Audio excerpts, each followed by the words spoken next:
ইউসুফ আলাইহিস সালাম বলেছিল না যে আমি বিশ্বস্ত, আমাকে দায়িত্ব দেন? আমি বলতে চাই আমি বিশ্বস্ত, আমাকে দায়িত্ব দেন। আমাকে 5 বছর সময় দেন, পুরো দেশের শিক্ষা সিস্টেম চেঞ্জ করে দেবো ইনশাআল্লাহ। প্লে গ্রুপ থেকে প্লে গ্রুপ থেকে নিয়ে মাস্টার্স পর্যন্ত এমন শিক্ষানীতি প্রণয়ন করা সম্ভব যে আমাদের বাচ্চারা একদম প্লে থেকে মাস্টার্স পর্যন্ত বাংলা, ইংরেজি, অঙ্ক এবং জেনারেল সাবজেক্টগুলোর সাথে কোরআন হাদিসের একটা অপূর্ব সমন্বয়ে পড়াশোনা করবে ইনশাআল্লাহ। একা করে দিতে পারবো ইনশাআল্লাহ তাআলা। আমাকে এরকম 100 জন শিক্ষাবিদ দেন, 100 জন আলেম ওলামা দেন, একটা প্যানেল করে দেন, পুরো দেশের শিক্ষা চেঞ্জ করে দেওয়া যাবে ইনশাআল্লাহ। যাদেরকে রেখেছেন এদের মাথায় গোবর আছে, যাদেরকে রেখেছেন এদের মাথায় টাটকা গোবর আছে। বইপত্রগুলোর অবস্থা দেখেছেন? বইপত্রগুলো ঘাটাঘাটি করেছেন? সমকামিতা প্রমোট করছে আমাদের দেশের মধ্যে, ট্রান্সজেন্ডার প্রমোট করছে আমাদের দেশের মধ্যে, আমাদের বাচ্চা কাচ্চা কচি কাঁচা বাচ্চাদেরকে শারীরিক শিক্ষার নামে যৌন শিক্ষা দিচ্ছে। এগুলো আমাদের মুসলমানদের শিক্ষা? এটা চলতে থাকলে দেখবেন অচিরেই কোনো মানুষ বাচ্চাদেরকে স্কুলে পাঠাবে না, এটা অরুচি ধরে যাবে। তখন কি হবে? কোটি কোটি স্কুল, কলেজ, বিশ্ববিদ্যালয়ে খা খা করে পড়ে থাকবে, কেউ পাঠাবে না ওখানে। তখন মাদ্রাসার দিকে মানুষ ঝুঁকবে আরো বেশি। আমি তো দাবি জানাই উপরের লেভেল থেকে এমন একটা শিক্ষা ব্যবস্থা প্রণয়ন করা হোক যাতে আমার মাদ্রাসা গড়ার প্রয়োজনই না হয়। ওই সিস্টেম রাষ্ট্রীয়ভাবেই পড়ানো হবে ইনশাআল্লাহ। আপনি মালয়েশিয়ার দিকে তাকিয়ে দেখেন, আপনি এই যে ওয়েস্টার্ন কান্ট্রির মধ্যে অনেক কান্ট্রি আছে, অস্ট্রেলিয়ার মতো জায়গাতে আছে, ব্রিটেনের মতো জায়গাতে আছে, কোনো কোনো ক্ষেত্রে আপনি লেবাননকে দেখেন, ইয়েমেনকে দেখেন, জর্ডানকে দেখেন, কাতারকে দেখেন, সৌদি আরবিয়াকে দেখেন, অনেক কান্ট্রি আছে। ভালো কাজের তো প্রশংসা করতে দোষ নাই, দোষ আছে? এমনকি অনেক পশ্চিমা কান্ট্রিতেও একদম উপর লেভেল থেকে ইসলামিক সিলেবাস প্রণয়ন করা হয়েছে। তার মানে এমন না যে তারা সায়েন্সকে গুরুত্ব দেয় নাই, ম্যাথকে গুরুত্ব দেয় নাই, ফিজিক্স পড়ায় নাই, অ্যাস্ট্রোফিজিক্স পড়ায় নাই, ইকোনমিক্স পড়ায় নাই, বিষয়টা এমন না। তারা ফিলসফি পর্যন্ত পড়িয়েছে। ঘাটাঘাটি করেন, অনলাইনে সব মজুদ আছে। এমন শিক্ষানীতি প্রণয়ন করা সম্ভব একদম প্লে থেকে নিয়ে মাস্টার্স পর্যন্ত। আমার ছেলে ইমামতিও করবে, এদিকে বিমানও উড়াবে ইনশাআল্লাহ। আমার মেয়ে ডাক্তারও হবে, এদিকে দেখবেন হাফেজাও হবে ইনশাআল্লাহ। একজন মুফতি সাহেব তিনি ফতোয়াও দিবেন, একই সাথে বিশ্ব অর্থনীতি সম্পর্ক জানবেন ইনশাআল্লাহ। একজন আর্মি অফিসার তিনি যেমন সামরিক ক্ষেত্রে লিডার হবেন, তেমনি দেখবেন ফিকহের কিতাব মোতালা করে ফতোয়া দিতে পারছেন ইনশাআল্লাহ। এই যুগটা এটা কোনো মানে স্বপ্নের যুগ নয়, এই যুগটা ছিল এক সময়। বেশি দিন দূরে যেতে হবে না, আপনি 200, 300, 400 বছর পিছনে যান, দেখবেন মুসলমানরা এমন সোনালী যুগ পার করে আসছে। অতএব এগুলো কোনো গাল গল্প করছি না আমি, এগুলো বাস্তবে রূপান্তরিত করা অবশ্যই সম্ভব, বারহাক সম্ভব, যদি এরকম কিছু মানুষের মধ্যে উদ্দীপনা থাকে, একটা সৎ সাহস থাকে, আমাদের উপর থেকে যদি একটা সহযোগিতা আসে এবং আমাদের মতো যারা ইয়াং তাদেরকে যদি মূল্যায়ন করা হয়, ইনশাল্লাহ দেখবেন বাংলার জমিন পরিবর্তন হয়ে গেছে। এই পরিবর্তন হলে দেশের জন্য কোনো খারাপের কিছু নাই, রাষ্ট্র পিছিয়ে যাবে না, রাষ্ট্র আরও এগিয়ে যাবে ইনশাআল্লাহ তাআলা। আরও ব্যাপার আছে, আপনি মালয়েশিয়ার একটা ক্লাস 10-এর বাচ্চার দিকে তাকান। ক্লাস 10-এর একটা বাচ্চা কোনোদিন মাদ্রাসায় যায়ই নাই, স্কুলে পড়েছে, কিন্ডারগার্টেনে পড়েছে, রাষ্ট্রীয় সিলেবাসে পড়েছে, মাত্র 10 থেকে 12 বছর পড়াশোনা করে ও এখন এদিকে এসএসসি এইচএসসি লেভেলেও চলে গেছে, ও লেভেল এ-লেভেলস পরীক্ষা দিয়েছে, এদিকে সে ইমামতি করার যোগ্যতা অর্জন করছে। এখন আমাকে বলেন ওই রাষ্ট্রটা কি পিছিয়ে গেছে? অতএব এই শিক্ষার দিকে অনেক মনোযোগী হতে হবে আমাদের সবাইকে, আল্লাহ পাক তৌফিক দান করেন। আমরা যদি এখন এগুলোর বিরুদ্ধে গঠনমূলক কথা না বলি, গঠনমূলক প্রতিবাদ না করি এবং আমাদের রাষ্ট্রপ্রধানদেরকে না বুঝাই, তাহলে অনেক দেরি হয়ে যাবে। আজকে থেকে 20 বছর আগে ইহুদি খ্রিস্টানরা পরিকল্পনা করেছিল এই টিকটক প্রজন্ম গড়ে তোলার জন্য, তারা আজকে সফল হয়েছে। এখন আমরা যদি এখন চুপ করে থাকি, আগামী 20 বছর পর আপনি দেখবেন আরেকটা প্রজন্ম আসছে, এরা মানুষকে সালাম পর্যন্ত দিবে না। দেখে নিয়েন আপনি, 20 বছর লাগবে না, 5টা বছর যাক, তারপর দেখেন কি হয়। আল্লাহ, এরা কি এখন বাসায় ঢুকে বাবা মাকে সালাম দেয়? কারণ কোনো প্রতিষ্ঠান ওকে সালাম দেওয়া শিখায় নাই, স্কুলে না, কলেজে না, কোথাও সে সালাম দেওয়া শিখছে না। আসসালামু আলাইকুম ওয়া রাহমাতুল্লাহি ওয়া বারাকাতুহু বিশুদ্ধ করে বলতে পারছে না। বিশুদ্ধ করে বলতে হবে না? অর্থ আছে না? এর একটা তাজবির আছে না? এগুলো তো আমরা গুরুত্ব দিচ্ছি না। এমন প্রজন্ম গড়ে উঠেছে অলরেডি যারা এখন পিতা মাতাকে সালাম দেয় না, পিতার সাথে ঝগড়া করে, মায়ের সাথে মায়ের গায়ে হাত তুলে, সম্পত্তির জন্য মাকে হত্যা করে, সম্পত্তির জন্য বাবার গায়ে হাত তোলে। ওদিক থেকে মাস্টার ডিগ্রি পাশ করে আসে ব্রিটেন থেকে, অক্সফোর্ড থেকে, কেমব্রিজ থেকে আইসা এদিকে প্রফেসর হয়েছে বিভিন্ন বিশ্ববিদ্যালয়ে, বাবা পড়ে আছে বৃদ্ধাশ্রমে। কতগুলো এক্সাম্পল নেবেন? এগুলো আমি কি গাল গল্প করছি? গাল গল্প করতে এখানে আসলে এগুলো বাস্তবতা। যদি বাইরের চোখ দিয়ে আপনি দেখেন মনে হবে অর্থনীতি অনেক ভালো, ভিতরের চোখ দিয়ে দেখেন অর্থনীতি সুদ দিয়ে ভর্তি হয়ে গেছে। প্রত্যেক পদে পদেই সুদ। গাধাদেরকে আমি তো বুঝাতে পারি নাই। কাগজের টাকা আর এই যে আপনার এই ইলেকট্রনিক মানির কথা তো দীর্ঘদিন বলেছি, কিছু গাধা আছে এদেরকে বুঝাতে পারি নাই। এর মধ্যেও সুদ আছে, এর মধ্যে কি আছে? আর আমি কখনোই বলি নাই যে কাগজের টাকাটা হারাম। মিথ্যাচারে এরা যে পরিমাণ হাদিস জাল বানায়, এদের চেয়ে বড় জাল বানানো কর কেউ নাই বাংলাদেশে। একটা কথাকে ঘুরাই ফিরে এমন ব্যাখ্যা শুরু করবে যে আপনি বিভ্রান্ত হয়ে যাবেন। একটা ইমোশন প্রকাশ করবেন, উহুদের প্রান্তে দাঁড়িয়ে একটা ইমোশন প্রকাশ করবেন, ও বানায় দিবে ও জান্নাতের ঘ্রাণ পেয়ে আসছে। আপনি বলবেন যে কাগজের টাকা নয়, মনিটরি সিস্টেমটা হারাম, ও বানায় দিবে ও বলেছে কাগজের টাকা হারাম। আপনি বলবেন যে আপনার যদি গান শুনতেই হয় তাহলে একা একা শোনেন, আমাকে শোনাচ্ছেন কেন? ও বানাই দিবে ও গান একা শোনা জায়েজ বানাই দিছে। এত খবিস, এত খান্নাস, এদের চরিত্রটা চিনতে পারতাম না আমরা যদি গাজাই শোনা। আল্লাহর কসম আমিও কিছু কিছু জায়গায় এদেরকে কোনো কোনো ক্ষেত্রে ভালো মনে করতাম। আল্লাহর কসম গাজাই শোনা আসলে আমি বুঝতে পারতাম না এদের ভিতরে কত মুনাফেকি আছে। আল্লাহ পাক আমাদেরকে মুনাফেকদের থেকে হেফাজত করেন, মাজলুম ভাইদের সাথে থাকার তৌফিক দান করেন, জালেমদের পক্ষপাতিত্ব করা থেকে আল্লাহ হেফাজত করেন। নির্লজ্জদেরকে দেখেছেন? নির্লজ্জরা এখনো বলেছে আইয়ুবী রাহিমাহুল্লাহর আকীদা ঠিক ছিল না। বলি নাউযুবিল্লাহ।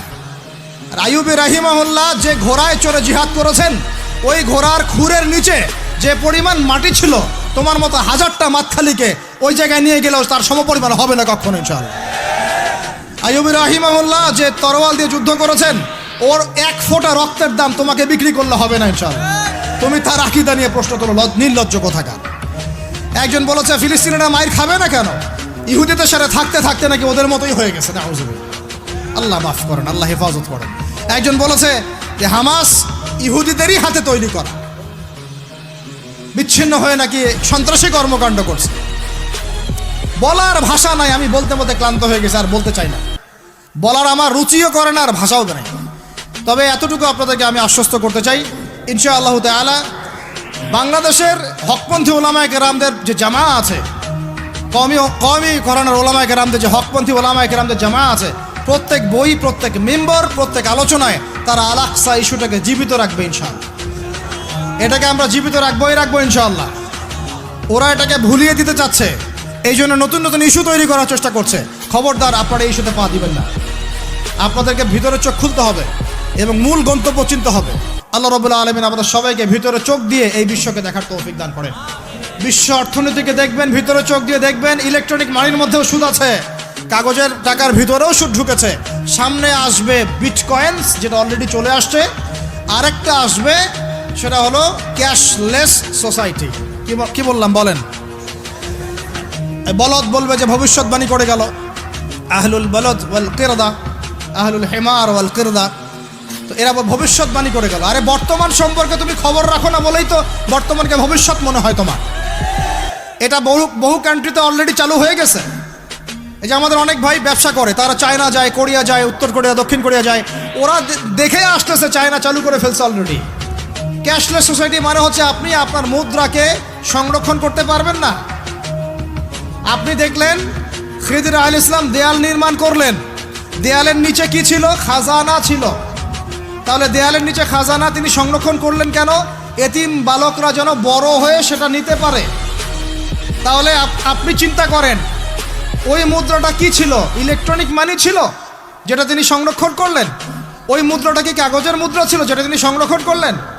ওই মুদ্রাটা কি বিটকয়েন ছিল, যেটা তিনি সংরক্ষণ করলেন? তিনি সংরক্ষণ করেছেন হয় গোল্ড কয়েন অথবা রূপার মুদ্রা। কারণ এটার মূল্য কমে যাবে না। এরা 20 বছর পর বড় হলেও বাবারই সম্পত্তি ফেরত পাবে। এইটা হলো ইসলামিক কারেন্সি, যেটা বিশ্ব থেকে উঠিয়ে দিয়েছে এই IMF, ওয়ার্ল্ড ব্যাংক আর ইউনাইটেড স্টেট এবং এদের যে চালাপালাগুলো সব। আমরা এই ব্যাস ওই সুর মিলাচ্ছি। ওরা কাগজের মুদ্রা দিয়ে সারা বিশ্বটাকে ডমিনেট করছে। তাও আবার এখানে আরও ব্যাপার আছে, কাগজের সব মুদ্রা আবার এক মানের না।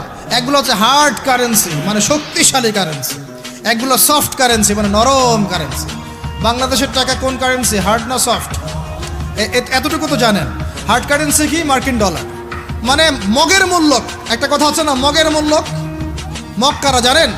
ওই যে যারা রোহিঙ্গাদেরকে মেরেছিল ওরা এদের বলে মগ। আপনারা তো এগুলো জানেন না। ছোটবেলা আমাদের বাবা মারা ঘুম পাড়াতো না, খোকা ঘুমালো পাড়া জুড়ালো, বর্গি এলো দেশে, মনে আছে? বুলবুলিতে ধান খেয়েছে, কি বলেন তারপরে? খাজনা দিব কিসে, মনে আছে? ধান ফুড়ালো পান ফুড়ালো, কি জানি খাজনার উপায় কি, আর কটা দিন সবর করো নাকি রসুন। এখানে কি বোঝানো হয়েছে আপনি বুঝতে পারবেন না তো, ইতিহাস পড়তে হবে। খোকা ঘুমালো পাড়া জুড়ালো, বর্গি এলো দেশে। বর্গি মানে এই যে মগদেরকে বোঝানো হয়েছে। ওরা উগ্র ছিল, যেখানে যাইতো এরকম মঙ্গলদের মতো ম্যাসাকার করতো, ফসল বিনষ্ট করতো, ট্যাক্স নিত, জুলুম করতো, ওইটা ভয় দেখানো হতো। ওই জন্য ওদের মূল্যক, ওদের এই যে আগ্রাসনটাকে বলা হয় মগের মূল্যক। মগের মূল্যকের ব্যাখ্যা বুঝলেন? এটা মগের মূল্য। ওরা এখন হার্ড কারেন্সি দিয়ে মগের মূল্য কীরকম, যে সারা বিশ্বের সফট কারেন্সিগুলো আমার কারেন্সি দিয়ে নির্ধারিত হবে। মানে আপনার 100 টাকা সমান সমান ওর $1, মগের মূল্য। কেন আমার 1 টাকা সমান সমান তোমার $1 হতে পারে না? হতে পারে না। এটা করতে দিবে না, কারণ এটা করলে আপনার অর্থনৈতিক অবস্থা অনেক সমৃদ্ধ হয়ে যাবে এবং আপনি তাদের সমান হয়ে যাবেন। আপনি যে দামে তেল কিনবেন তাকেও সে দামে তেল কিনতে হবে। তো ওরা এটা ধরিয়ে দিল। শুধু তাই না, IMF এর মাধ্যমে, ফেডারেল রিজার্ভের মাধ্যমে, ওয়ার্ল্ড ব্যাংকের মাধ্যমে তারা এটাকে আমরা দ্বিতীয় বিশ্বযুদ্ধের পরের কথা বলছি। ওই সময় ব্রেটন উড কনফারেন্স হয়েছে, পড়ে দেখুন। ব্রেটন উড কনফারেন্স হয়েছে, মার্কিন ডলারকে সারা বিশ্বের রুলিং মানে কারেন্সি হিসেবে ওরা নির্ধারণ করলো, মগের মূল্য। এবং প্রত্যেকটা কারেন্সি এর আন্ডারে নিয়ন্ত্রিত হবে এবং টাকার মান, অন্যান্য মুদ্রার মান বাড়বে কমবে এর ভিত্তিতে, আপনার প্রবৃদ্ধির ভিত্তিতে নয়। এবং তার হাতে নিয়ন্ত্রণ থেকে যাবে, যদি আপনি বেশি বাড়াবাড়ি করেন আপনার টাকার মান তারা কমাই দেবে। কয়দিন আগে ইলেকশনের আগে একটা শব্দ শুনেছিলেন অনলাইনে, স্যাংশন দিতে চাই, স্যাংশন, মনে আছে? হ্যাঁ মনে আছে? কি জিনিস বুঝছেন আপনারা? কি ওটা বুঝেন না? অর্থনৈতিক নিষেধাজ্ঞা কিভাবে দিতে পারে? আপনার টাকার মান তারা কমাই দেবে। তখন 1 কেজি পেঁয়াজের দাম হবে 500 টাকা, 1 কেজি রসুনের দাম হবে 1000 টাকা, 1 ব্যারেল তেলের দাম হয়ে যাবে দেখবেন 10,000 20,000 টাকা। কিচ্ছু করতে পারবেন না। তুরস্কের মতো কান্ট্রি যখন ঘুরে দাঁড়ানোর চেষ্টা করছিল, ওদের লিরার মান তারা বাড়িয়ে দিল একদম, ওটা তো মনে হয় 12,000 পর্যন্ত চলে গেছে। ইনফ্লেশন বলি আমরা এটাকে, মুদ্রাস্ফীতি, ওটা প্রায় 12,000% পর্যন্ত বেড়ে গিয়েছিল, বলি নাউজুবিল্লাহ। এগুলো জুলুম, অর্থনৈতিক জুলুম। বাইরের চোখ দিয়ে দেখলে মনে হবে সুন্দর চলছে সব কিছু, ভিতরের চোখ দিয়ে দেখা শিখলে বুঝবেন অর্থনৈতিক ক্ষেত্রে এই বিশ্বে এই জায়নিস্টরা, ইহুদি খ্রিস্টানরা সবচেয়ে বেশি জুলুম করেছে। আরও আছে, বলতে থাকলে সারা রাত যাবে। এরপরে তারা আরবদেরকে বুঝালো, ইয়া শেখ, আরবদেরকে বুঝালো, হাবিবি, ইয়া হাবিবি, কাছে আসেন, শোনেন, আমরা আপনাদের কাছে তেল আছে, আপনারা তো তেল বয়কট করে দিয়েছেন, আর তেল ছাড়া তো আমাদের যুদ্ধ বিমান ফ্লাই করছে না। তেল কাদেরকে দিয়েছে আল্লাহ পাক? মিডল ইস্টে আরবকে দিয়েছে, ঠিক আছে? এখন হাবিবিকে বলা হচ্ছে যে আপনারা তো তেল বয়কট করে দিলেন। এটা করেছিল বাদশাহ ফয়সাল, বলেন রাহিমাহুল্লাহ। উনি একজন সাহসী নেতা ছিলেন, এই জন্যই তাকে গুপ্ত হত্যা করা হয়েছে। সাহসী যারা, তাদেরকে গুপ্ত হত্যা করে এদের একটা সুন্নত, এটা মাথায় রাখবেন। খুব ট্যালেন্টেড একজন দেখবেন, খুব ট্যালেন্টেড একজন বিজ্ঞানী দেখবেন, হঠাৎ নাই, তাপাস করে মিসাইল এসে পড়ে গেল। এমন সূক্ষ্ম স্নাইপার দূর থেকে 12,000 কিলোমিটার দূর থেকে মেরে দিলে আপনার কলিজার মধ্যে ফেলে গেল। এগুলো জেনে বুঝেই আমরা প্রতিদিন সকাল করি, সন্ধ্যা করি, আলহামদুলিল্লাহ। কারণ অ্যাটলিস্ট আপনাকে তো জানতে হবে। জেনে নেন, পরে আপনারা চিন্তা করবেন যে কিভাবে লাইফ লিড করবেন। ফাযাক্কির ইন্নামা আনতা মুযাক্কির, আপনি উপদেশ দিন, শুধু আপনি উপদেশদাতা। লাস্তা আলাইহিম বিমুসাইতির। ফাযাক্কির ইন নাফাআতিয যিকরা সায়াযাক্কারু মান ইয়াখশা, যারা আল্লাহকে ভয় করে তারা ফিরে আসবে ইনশাআল্লাহ। তো যেটা বলছিলাম, বাদশাহ ফয়সাল একদম বয়কট করে দিলেন। এবার ওরা এসে বুঝাচ্ছে যে তেল ছাড়া তো আমাদের চলছে না। এদিকে ওদের ডলারের মান কমে যাচ্ছে, মুদ্রাস্ফীতি হচ্ছে, ইনফ্লেশন হচ্ছে। এখন তারা বোঝালো যে ঠিক আছে, একটা চুক্তি করা যাক। যুবকরা ভালো করে শোনেন, এগুলো জানেন না বলেই অনেক সময় আপনি সহি সহি বলে সহি ভুল পথে যাচ্ছেন ভাই। সহি পথেই যাচ্ছেন, বাট এটা সহি ভুল হয়ে যাচ্ছে। কথা বুঝাতে পারছি? সহিহের আড়ালে একটা মারাত্মক জয়ীফার জাল আকিদা আছে, এটা আপনার সামনে সহি দিয়ে ঢেকে দেওয়া হয়েছে, বুঝতে পারতেছেন না। এই জায়গাটাকে ভালো করে বোঝেন। যখন উম্মর সাথে কেউ গাদ্দারি করে তখন সে সহি থাকে না। উম্মতের সাথে কেউ যদি গাদ্দারি করে তখন সে কি থাকে না? সহি থাকে না। এখন আসেন, আমি ধর্মতাত্ত্বিক কথা বলছি আগে।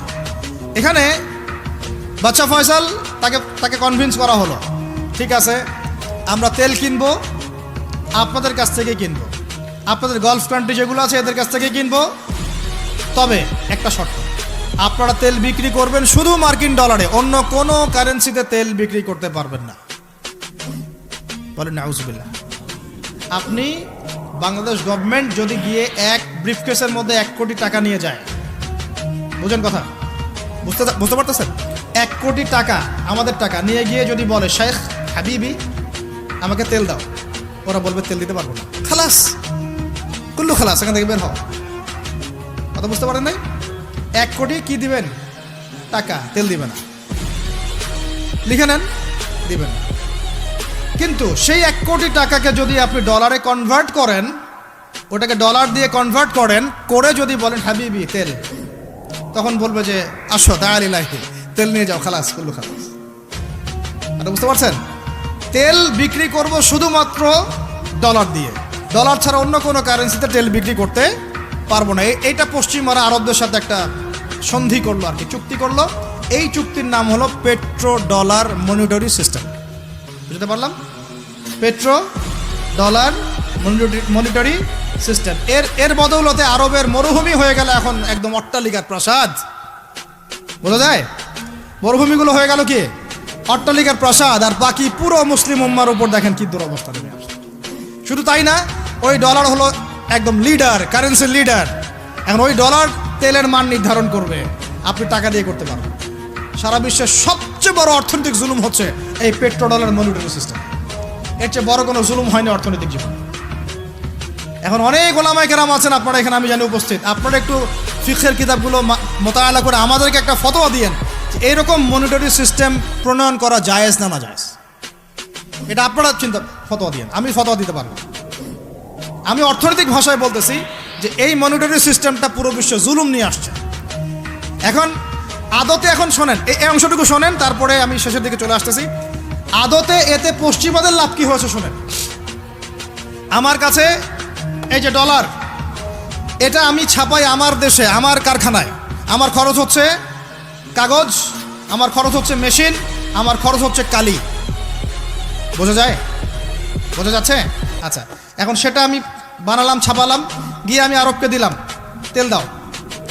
ওরাই কাগজের টাকাটা নিল, নিয়ে রিজার্ভ করলো, করে মূল যে তেল, এই তেলটা মনে করেন তেল বা সোনা, তেল বা সোনা একই কথা, কারণ সোনার ফাংশন প্লে করছে এখন তেল। এখন তো যেহেতু গোল্ড দিনার নাই, দিরহাম নাই, এই তেলটা তারা নিয়ে ওদের দেশের আন্ডারগ্রাউন্ডে বাংকার আছে, গ্যালনকে গ্যালন তেল রিজার্ভ করতে থাকলো। এমনভাবে রিজার্ভ করতে থাকলো যে বিগত আগামী 30 বছর যদি বিশ্বে কোনো তেল নাও থাকে, ওরা চলতে পারবে, প্লেন উড়াইতে পারবে। ওদের মিলস বন্ধ হবে না, ফ্যাক্টরি বন্ধ হবে না, ওদের ইন্টারনেট সেকশন বন্ধ হবে না, বিদ্যুৎ বন্ধ হবে না, ওদের কোনো কিছুই বন্ধ হবে না, কোনো প্রযুক্তি বন্ধ হবে না। এত তেল তারা এখন রিজার্ভ করলো কি দিয়ে? ওর দেশে ছাপানো বিনামূল্যের ডলার দিয়ে। এবং সেই ডলারটা আমরা নিলাম, নিয়ে আমরা মাশাআল্লাহ অট্টালিকা নির্মাণ করলাম, আর মনে করলাম যে মাশাআল্লাহ আমি তো খুব ধনী হয়ে গেলাম, সমৃদ্ধি অর্জন করলাম। আদতে এখানে পশ্চিমাদের সবই লাভ। আমরা বলি না জালাও তাই কদু, আমরা বলি আম গেল সালাও গেল, তাই না? এখানে আমও তাদের, সালাও তাদের। আদতে আমাদের কিছু নাই। আপনারা হাসতেছেন, কিন্তু এইটা হচ্ছে সারা বিশ্বের সবচেয়ে বড় জুলুম। এখন আমরা তো থার্ড ওয়ার্ল্ডের কান্ট্রি, এটা হচ্ছে যারা বড় বড় ধনী রাষ্ট্র, ওদের অবস্থা হচ্ছে এই। আর আমরা যারা থার্ড ওয়ার্ল্ডের কান্ট্রি, উন্নত বিশ্বের দিকে এগিয়ে যাচ্ছে, আমরা যারা আস্তে আস্তে, যে পথে আমাদের দুর্নীতি বাধা, আমাদের এই যে নৈতিকতার অবক্ষয় বাধা, আমাদের মধ্যে আমানতহীনতা বাধা, এই বাধাগুলো আমাদেরকে আগাতে দিচ্ছে না। তা আমাদের অবস্থা কি হতে পারে তাহলে চিন্তা করেন।